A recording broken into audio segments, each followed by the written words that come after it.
Thank you very much Javed साहब, आपकी बात को सुनकर बड़े महजूज हुए हम लोग। महजूज, do you understand? We enjoyed. Okay, अब थोड़ा सा लॉजिकली उसको हम लोग देखते हैं। दरअसल हम लोगों ने कल गुजारिश की थी मुफ्ती साहब से भी, जावेद साहब से भी, कि हिंदुस्तानी ज़बान आम फहम सबको समझ में आ जाए और जहाँ कहीं आप मुश्किल शब्द इस्तेमाल करें वहाँ बताते भी चलें। Thank you. तो सबसे पहले हमारे रिस्पेक्टेड जावेद साहब ने हवाला दिया कि खुदा फ़ानी है। कितने मजहब आगे चले गए, किसी ने जुपिटर को खुदा माना, किसी ने किसी को माना। मैं कहता हूँ जिसने कॉन्टिंजेंट चीज़ को खुदा माना, गलत माना, वो खुदा ही नहीं, वो खुदा ही नहीं है। हम तो नेसेसरी बीइंग को साबित करने बैठे हैं, वो नेसेसरी कॉज जो इटरनल है, जो अबदी भी है और अजली भी है। हम किसी और को साबित करने नहीं बैठे। दूसरी चीज उन्होंने कहा कि फेथ एंड बिलीफ, ये एक ऐसी डेफिनेशन है फेथ की जो इन्होंने पहली मर्तबा पेश की है, या माफ कीजिएगा इन्होंने पहली मर्तबा पेश नहीं की है, रिचर्ड डॉकिंस ने पहली मर्तबा पेश की है। मुझे मालूम है ये सोर्स कहां से है। एपिस्टेमोलॉजिकली फेथ और बिलीफ का फर्क आप इस तरह नहीं कर सकते सर। फेथ सही भी होता है, गलत भी होता है, बिलीफ सही भी होता है, गलत भी होता है। जो लॉजिक, रीजन और एविडेंस से बैक्ड होगा वो फेथ सही होगा। और आप जिस फेथ की बात कर रहे हैं कि इलॉजिकल है और उसके पीछे नहीं है, तो we are on the same page. हम नहीं मानते उस फेथ को, जो फेथ ऐसा हो जिसके पीछे कोई लॉजिक ना हो, एविडेंस ना हो, हम नहीं मानते। हम तो उस फेथ के कायल हैं जिसके पीछे लॉजिक हो और एविडेंस हो। तो बिलीफ सही भी होता है, गलत भी होता है, फेथ भी सही होता है और गलत भी होता है। तो आज फेथ और बिलीफ के डिफरेंस पे बात नहीं हो रही। आज आप चाहे फेथ एक्सेप्ट कर लें या बिलीफ एक्सेप्ट कर लें, आज ये बात होगी कि ट्रूथ क्या है। चाहे ट्रू बिलीफ सही है या ट्रू फेथ सही है, और फॉल्स फेथ क्या है और फॉल्स बिलीफ क्या है, बात इस पे हो रही। दूसरी चीज इन्होंने पूछा स्टुपिडिटी फिर क्या है। अगर फेथ रिलीजन स्टुपिडिटी नहीं है तो और क्या है? चूंकि फेथ का मुतालबा करते हैं तो स्टुपिडिटी क्या है? मैं कहता हूं स्टुपिडिटी एथिज्म है। उसकी वजह यह है कि आप एक सड़क पे जा रहे हो और आप किसी गार्डन में जाएं और देखें वहां लिखा है फूलों के साथ I love Javed Akhtar and I really do, I love you sir. So जब आप वहां पर पहुंचे तो वहां पहुंचकर अब ये बताएं, क्या आप ये कहेंगे wow what a natural selection? ये क्या नेचुरल सिलेक्शन है? नहीं, ये प्रिसाइजली डिजाइंड है, इसके पीछे डिजाइनर है। लिहाजा अगर कोई एक ऐसी कॉमन सेंस की बात को कबूल नहीं कर रहा है कि यूनिवर्स जो इतने प्रिसाइजली काम कर रहा है, हम कह दें कि खुद ब खुद बन गई, मैं समझता हूं इससे बड़ी स्टुपिडिटी और कुछ नहीं है। ये इरैशनल चीज है। फिर हमारे सर ने कहा कि आपने बॉल पे फोकस किया, आइलैंड पे फोकस नहीं किया। अरे आइलैंड को किसने बनाया यही समझाने के लिए तो बॉल की मिसाल दे रहा हूं। और बॉल भी कॉन्टिंजेंट है, आइलैंड भी कॉन्टिंजेंट है, दोनों नेसेसरी बीइंग का मुतालबा करते हैं। आगे इन्होंने कहा कि नेचर में कोई इंसाफ नहीं है। हम डिसाइड करते हैं कि मोरालिटी क्या होती है, इंसाफ क्या होता है। हम डिसाइड करते हैं, जैसे ड्राइविंग सीट में ट्रैफिक वाला, ये तो किसी खुदा ने नहीं कहा, ये है, इसे कहते हैं फॉल्स इक्विवेलेंस। ये एक लॉजिकल फेलेसी है। आपने जो है मिसाल दी ड्राइविंग की और ट्रैफिक की, ये सब्जेक्टिव मोरालिटी है। आप सब्जेक्टिव मोरालिटी को मिसाल बनाकर ऑब्जेक्टिव मोरालिटी के ऊपर नहीं थोप सकते। इंसाफ की ऑब्जेक्टिव मोरालिटी। अगर आप ये कहते हैं कि नेचर में इंसाफ नहीं है तो इंसाफ का न होना ये नेचुरल हुआ, तो फिर नेचर को नेचर रहने दे। क्यों हम इतना स्ट्राइव कर रहे हैं दुनिया में इंसाफ लाने के लिए? ये तो इलॉजिकल बात है, इरैशनल बात है। इसलिए बहुत सी चीजें ऐसी हैं जो ऑब्जेक्टिवली जो है इविल या गुड हैं, और बहुत सी चीजें ऐसी हैं जो सब्जेक्टिवली हैं। सब्जेक्टिवली जो मोरल होता है या इमोरल होता है उसको हम सोशल कंसेंसस से या पर्सनल प्रेफरेंस से डिसाइड करते हैं। लेकिन जो ऑब्जेक्टिव मोरालिटी है जिसमें इंसाफ आया, जो इन्होंने बार बार रिपीट किया, ये ऑब्जेक्टिव है, सब्जेक्टिव नहीं है। अगर आप कहते हैं ये सब्जेक्टिव है तो मेरा सवाल आपसे ये है, क्या सोशल कंसेंसस के जरिए अगर जुल्म को सही करार दे दिया जाएगा तो आप जुल्म को जस्टिफाई करेंगे? दूसरी चीज इन्होंने ये कहा कि 2 पैक शराब पी लें तो वो उतने पे नहीं रहता, बढ़ जाता है। यही मामला मजहब के साथ है। 2 पैक आप पी लें बढ़ेगा। तो ये एक ऐसी मिसाल है, इसको कहीं भी फिट कर लें कि आप एथिज्म पे जब फिट करें, जब आप 2 पैक एथिज्म का लेंगे ना तो वो बढ़ बढ़ के नॉर्थ कोरिया बनेगा। Thank you.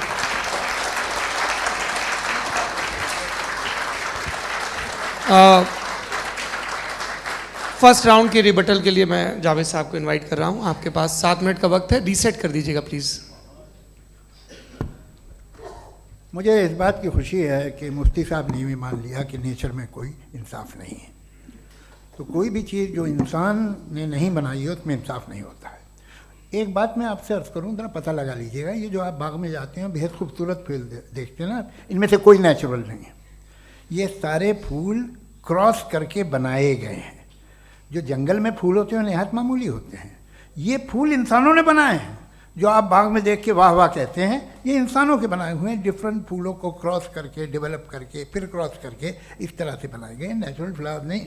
किसी जंगल वीरान में जाके आप गुलाब के फूल नहीं देखेंगे। ये सब बनाए हुए इंसान ने, बहुत से काम इंसान ने किए हैं।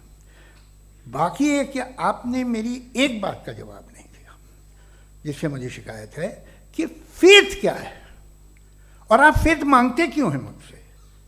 आप तो लॉजिकल हैं, आपके पास तो सारे रैशनल्स हैं, आपके पास सारे सबूत हैं, तो आपको फेथ की डिमांड क्यों करते हैं कि भाई तुम सरेंडर कर दो और सवाल मत करो? कोई मजहब सारे सवाल करने की इजाजत नहीं देता है और मना करता है कि ज़्यादा सवाल ना करो, बह जाओगे तुम। आप क्यों रोकते हैं? हकीकत यह है कि इंसानी तारीख क्या है। इंसानी तारीख ये है कि दुनिया में दो तरह के लोग हुए हैं। एक वो जिन्होंने अपनी लाइल्मी की परस्तिश की है, दूसरे वो जिन्होंने अपनी इग्नोरेंस या लाइल्मी से झगड़ा किया है और मालूम किया है कि क्या है।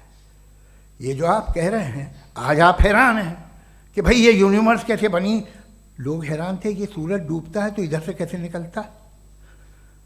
और आप एक कदम जाके हमेशा का मानने को तैयार है, एक कदम पीछे ही मान जाइए। भाई आप इसके बाद जाते हो, कहते सवाल ना करना कि ये कहाँ से आया, ये पावर तो हमेशा से हमेशा रहेगी। तो आप यूनिवर्स के बारे में मानने में क्या तकलीफ है? एक कदम पहले रुक जाइए। ये हमेशा से थी या नहीं थी हमें मालूम नहीं है।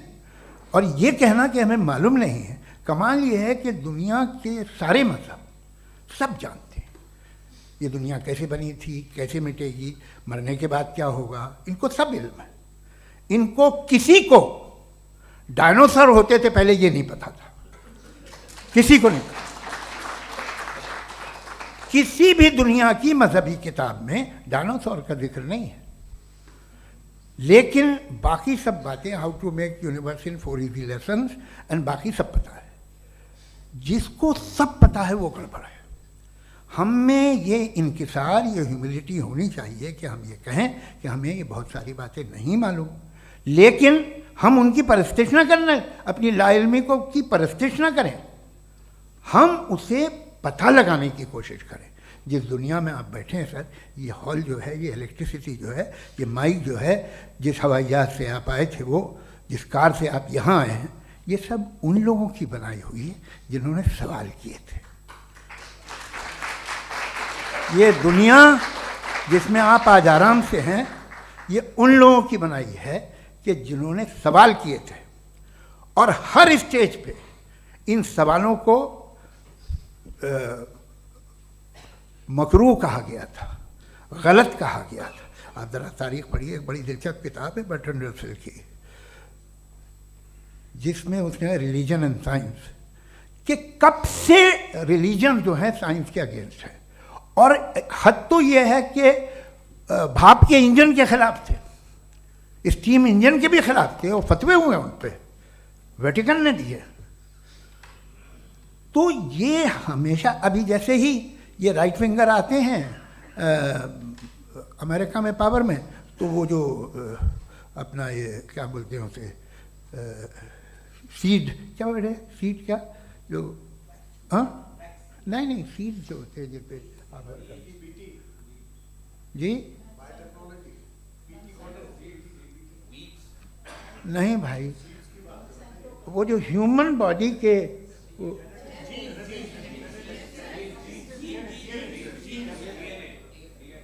उस पर रिसर्च बंद हो जाती है, रिपब्लिकन नहीं करने देते। अरे भाई इतना डर क्या है तुम्हें? एक ज़माने में बहुत नाराज़ थे ये सारे मजहबी लोग कि ये इंसान तो इंसान बनाने की कोशिश कर रहा है। आपको क्या तकलीफ भाई, बना ले तो बना लेने दो, ये खौफ क्या है? और ये सब आज जो आप कह रहे हैं नामुमकिन है, ये कैसे हुआ? मुझे किस्सा याद आता है, जब मैं छठी क्लास में था तो मैं मैथमेटिक्स में बहुत वीक था, तो एक टीचर रख दिया गया, उसने 1 2 3 4 5 6 7 तो सिखा दिया मुझे। वो दिन मैं भूल नहीं सकता हूँ मुफ्ती साहब, जिस दिन उसने ये बताया कि 1/2 क्या होता है और 3/4 क्या होता है, मुझे ऐसा लगा कि मेरा सर बीच से फट जाएगा। ये आदमी कह रहा है कि जो दीवार के अंदर जाओ वॉक करते हुए। आज हंसता हूँ मैं इस बात पे।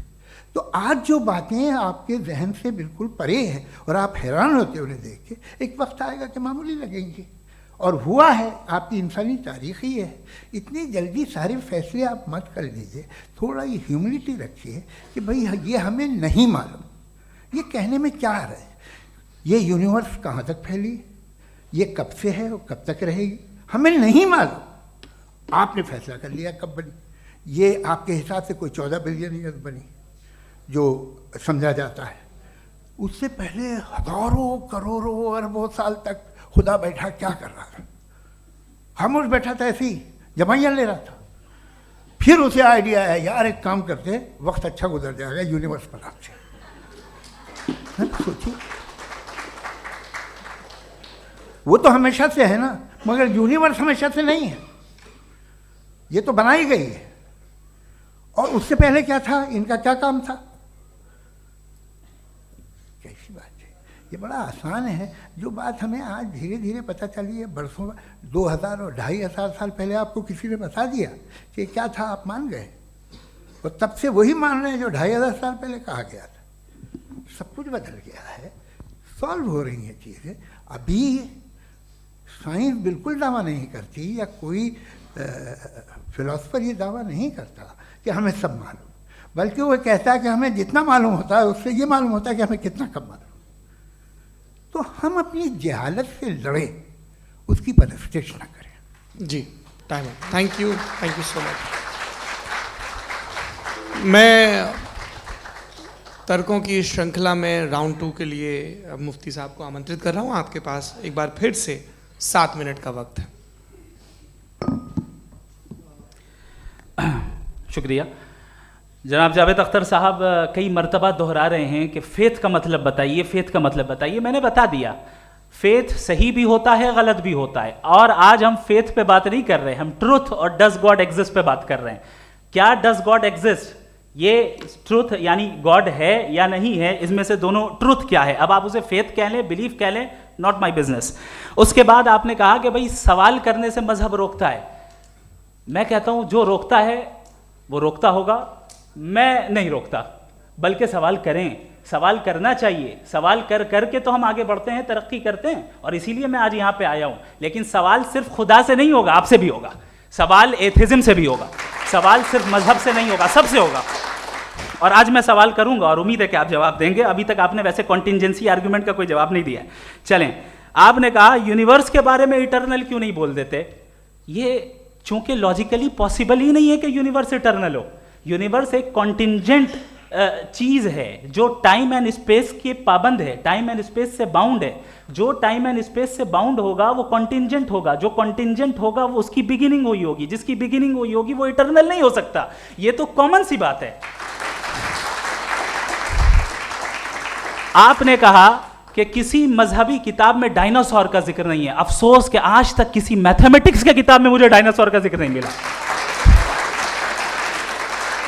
तो इसका मतलब मैथमेटिक्स की किताब बेकार है? नहीं, उसका वो टॉपिक नहीं है। रेवलेशन का और मजहबी किताबों का टॉपिक ये नहीं है कि आपको आके बताए साइकिल कैसे बनाते हैं, या आकर ये बताएं कि जो है डायनासोर कब था। वो तो मोरालिटी सिखाने आया है, गॉड के बारे में बताने आया, नॉन फिजिकल रियलिटी की हकीकत को सिखाने के लिए आया। रिलीजियन साइंस को रोकता है? नहीं रोकता। अगर रोकता है तो गलत करता है।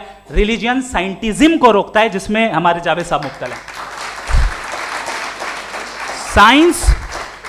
साइंस और साइंटिज्म में फर्क है।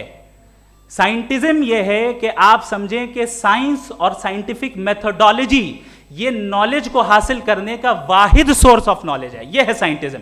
हम इसे रिजेक्ट करते हैं। हम साइंस को तो तरक्की करते हैं, भाई आप हमारी पूरी तारीख कर लें, पढ़ लें तो आपको पता चल जाएगा। बहरहाल ये अलग टॉपिक है। उसके बाद इन्होंने एक लफ्ज़ कहा, वेटिकन ने फतवा दिया। वेटिकन का फतवे से कोई ताल्लुक नहीं है, दोनों कॉन्ट्राडिक्टरी अल्फाज हैं। उसके बाद उन्होंने कहा कि भाई हमें नहीं मालूम। अगर नहीं मालूम तो क्लियरली कह देना कि नहीं मालूम है, इसमें क्या हरज है। तो वही तो मैं कह रहा हूं ना कि आप कह दें कि नहीं मालूम, लेकिन क्लेम क्यों कर रहे हैं कि गॉड एग्जिस्ट नहीं कर रहा है। आप कह दे नहीं मालूम है, हो सकता है हो सकता ना हो, लेकिन आप क्लेम कर रहे हैं. The moment you say God does not exist, this is a claim, and now the burden of proof is upon you too, जैसे हमारे ऊपर है. और क्यों है मैं बताता हूं, क्यों है ये भी मैं बताता हूं. फिलोसॉफिकली जो क्लेम होता है ना, सिर्फ ये नहीं होता कि इंसान कहे पॉजिटिव क्लेम करे और नेगेटिव क्लेम करे तो बर्डन ऑफ प्रूफ नहीं है. आप मिसाल के तौर पे मैं कहूं कि फुला उस कमरे में कोई नहीं है, मैंने एक नॉलेज का क्लेम किया है. उस कमरे में कोई नहीं है, मैंने एक नॉलेज का क्लेम किया. या तो मैं कहूं मुझे नहीं पता, हो भी सकता है नहीं भी हो सकता है, this is not a claim. लेकिन जब मैं कह रहा हूं कि वहां कोई नहीं है, या मैं कह रहा हूं वहां कोई है, दोनों क्लेम है और दोनों के ऊपर बर्डन ऑफ प्रूफ है. हमारे ऊपर भी बर्डन ऑफ प्रूफ है. मैंने कंटिजेंसी आर्ग्यूमेंट दिया, इसे तोड़कर दिखाइए. आखिरी चीज, इन्होंने कहा कि खुदा दुनिया बनाने से पहले 150 साल पहले या करोड़ों साल पहले क्या कर रहा था. अरे हजरत, चलें बहरहाल मैं जवाब दे देता हूं. आप हमारे रिस्पेक्टेड पर्सनालिटी हैं, अगर आप नहीं होते तो मैं इसे एंटरटेन ही नहीं करता. टाइम, ये 100 साल पहले या 100 साल बाद, पहले बाद में अभी, ये वो अल्फाज हैं जिनका ताल्लुक टाइम से है. टाइम शुरू ही हुआ है यूनिवर्स की बिगिनिंग के बाद, तो उसके पहले खुदा क्या कर रहा था, सवाल इलॉजिकल है, ये फेलेसी है. यानी आप ये कह रहे हैं कि यूनिवर्स के बनने से पहले खुदा क्या कर रहा था. टाइम के बनने से पहले, पहले का ताल्लुक टाइम से, टाइम उस वक्त था ही नहीं, तो ये सवाल ही इनवैलिड है खुदा के ताल्लुक से. दूसरी चीज, आर्ग्यूमेंट ऑफ कंटिजेंसी जो मैंने आपके सामने पेश की है, आपने बार बार ये प्रूफ किया और ये कह रहे हैं कि गॉड ऑफ गैप्स. देखिए, पहले नहीं मालूम था, साइंस ने कर दिया. सिंपल्स की मिसाल से मैं समझा देता हूं. जिस गैप्स की आप बात कर रहे हैं ना, साइंस उन गैप्स को जिन चीज के जरिए भी प्रूव करेगा वो कॉन्टिंजेंट ही होगा. अब चाहे वो फोर्स हो, मैटर हो या एनर्जी हो. लिहाजा सवाल हमारा उस वक्त भी वैलिड होगा जब तक कि आप नेसेसरी बीइंग पे ना आ जाएं. और इन्फिनिट रिग्रेस पॉसिबल नहीं है of causes in practical world, तो जाहिर है कहीं रुकना पड़ेगा. जहां रुकेंगे वही खुदा है. दूसरी चीज, आपने ये कहा, क्या कह रहा था मैं, किस पॉइंट को? What? Oh no, after that. Just now. हाँ, जहां रुकेंगे वही खुदा है. बहरहाल, तो टाइम का जिक्र हो गया. गॉड ऑफ गैप, सॉरी, या इसकी एक मिसाल आप ले लें. एक कार है, एक साहब ने देखा कि भाई कार जो है उसके व्हील्स कितने अच्छे लगे हुए हैं सही जगह पे, स्टीयरिंग जो है कितने अच्छे जगह पे लगी हुई है, और सीट्स कितने वेल डिजाइंड है, कितनी प्रिसाइजली ये कार काम कर रही है. तो जरूर कोई ना कोई इसे क्रिएट किया है, किसी ने क्रिएट किया है. अब जावेद साहब आए और कहे, अरे जनाब बोनेट खोलिए, इसमें इंजन है, इंजन इस कार को चला रहा है, hence prove no one has created the car. This is illogical, this is irrational. आपने इंजन के जरिए उस गैप को तो साबित किया, लेकिन क्या उससे कार की जो क्रिएशन है और उसका जो क्रिएटर है ये इम्पॉसिबल हो जाए? ऐसा पॉसिबल है? उसका सवाल खत्म हो जाए, ऐसा पॉसिबल है? नहीं. आपने गैप्स को फिल करके, कॉन्टिंजेंट चीजों से गैप्स को फिल करके हमारे ऑब्जर्वेशन को और ब्रॉड कर दिया. अब हमें और पता चल गया कि ये जो कार है इसका सिस्टम कितना ज्यादा कॉम्प्लेक्स है. पहले कम समझते थे, अब कॉम्प्लेक्सिटी और ज्यादा वाजे हो गई. अब हमें समझ में आ रहा है कि हमारी सर्टेनिटी और बढ़ गई कि जरूर इस कार को किसी ना किसी ने बनाया. यही मामला यूनिवर्स का है. साइंस हमेशा फिजिकल वर्ल्ड की चीजों को ही फिल करती जाएगी और फिजिकल चीजों से ही करती जाएगी, चूंकि एम्पेरिकल एविडेंस का ताल्लुक फिजिकल वर्ल्ड से है. आप साइंस के जरिए मेटाफिजिकल रियलिटी को कभी साबित नहीं कर सकते. ये रॉन्ग टूल का इस्तेमाल करना है. ये वही काम है कि आप मेटल डिटेक्टर से प्लास्टिक डिटेक्टर करने चलें, जो कि जाहिर है सही नहीं है. Thank you.